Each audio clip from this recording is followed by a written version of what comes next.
Assalamualaikum warahmatullahi wabarakatuh. Perkenalkan, nama saya Wahyu Hidayat dari kelompok 6 akan mempresentasikan tentang pasar global. Globalisasi. Pengertian globalisasi seperti yang disampaikan oleh Larsen 2001 adalah sebuah proses penyusutan dunia yang di dalamnya jarak semakin pendek dan hal bergerak lebih dekat.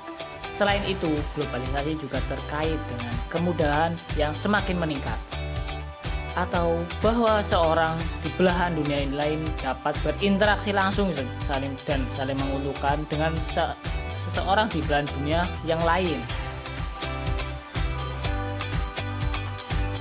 Strategi pemasaran global.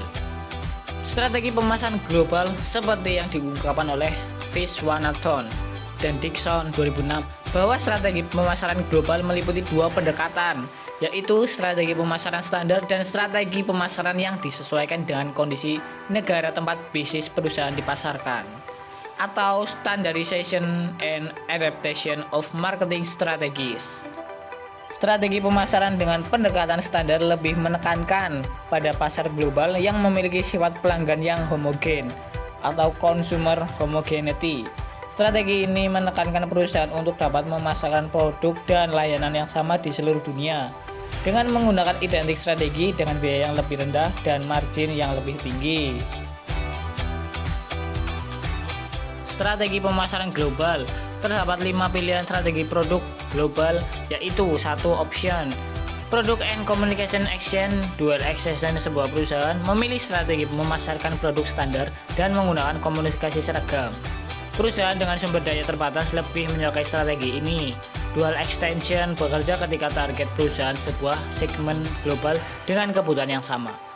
Pada umumnya, strategi ini menawarkan penghematan yang datang dari skala ekonomis, contohnya Coca-Cola, Mercedes-Benz, Marlboro, Kodak Film, dan Nike. Option 2. Product Extension Communication Adaptation. Perbedaan dalam lingkungan budaya dan persaingan. Produk yang sama kadang-kadang digunakan untuk menawarkan keuntungan atau fungsi secara dramatis berbeda dari pasar negara asal. Pada opsi kedua ini, strategi produk dan distribusi sama dan terdapat perbedaan mendalam pada strategi komunikasi. Contohnya TVS, deterjen Barbie doll, Windows Software MSD.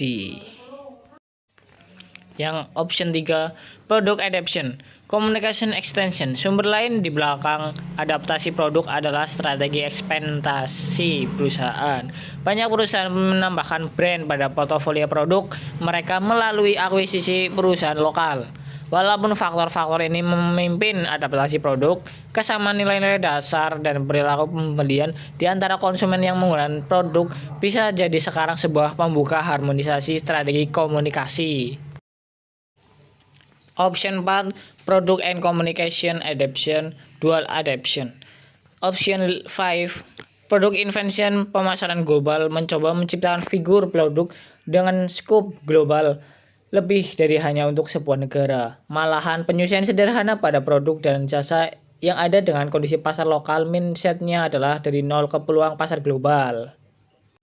Standarisasi. Standarisasi didefinisikan sebagai proses setting secara umum karakteristik beragam untuk barang atau jasa tertentu.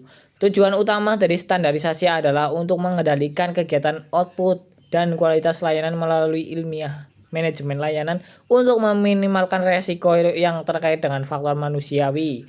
Tidak hanya itu, proses di bawah kontrol biaya juga diminimalkan dan efisiensi dimaksimalkan melalui standarisasi ini. Standarisasi menyediakan sarana untuk mempertahankan keandalan dan bebas dari cacat.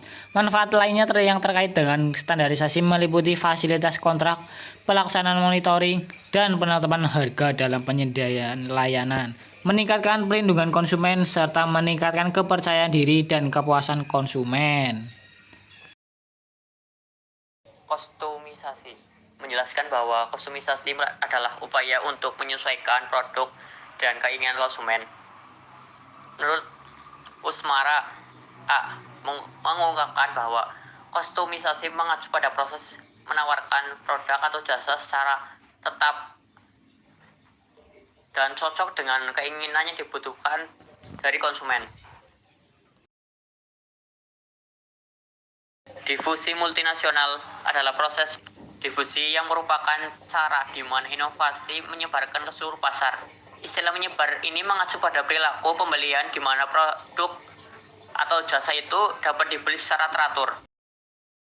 Proses difusi inovasi terdiri dari 4 elemen. Yang pertama, lakukanlah inovasi. Produk atau jasa yang dipersiapkan oleh konsumen sebagai produk atau jasa baru. Dengan kata lain, produk baru yang sebelumnya belum pernah ada. Lini produk baru belum pernah diproduksi oleh perusahaan.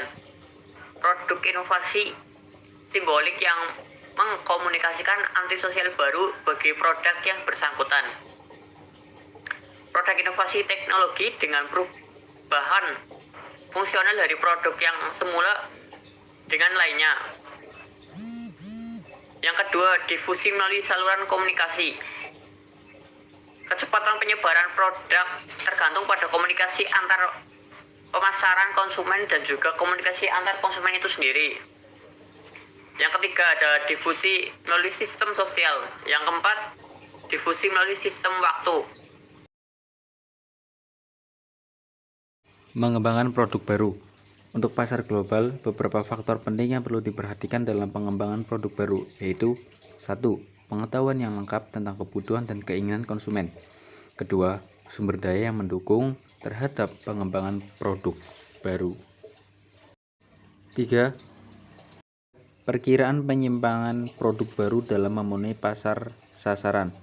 Keempat, perkiraan biaya yang dibutuhkan dalam pengembangan dan memproduksi produk baru. Kelima, antisipasi terhadap reaksi pasar pesaing. Keenam, kapan waktu yang paling tepat untuk meluncurkan produk baru. Dan yang ketujuh, jasa terkait sebagai pendukung produk baru. 4 tipe dasar dalam program pengembangan produk baru, yaitu 1. Modifikasi produk lini. Kedua, di luar produk lini atau produk substitusi. Ketiga, produk komplement. Dan keempat, produk inovasi. Sekian presentasi yang dapat kami sampaikan. Kurang lebihnya mohon maaf. Wassalamualaikum warahmatullahi wabarakatuh.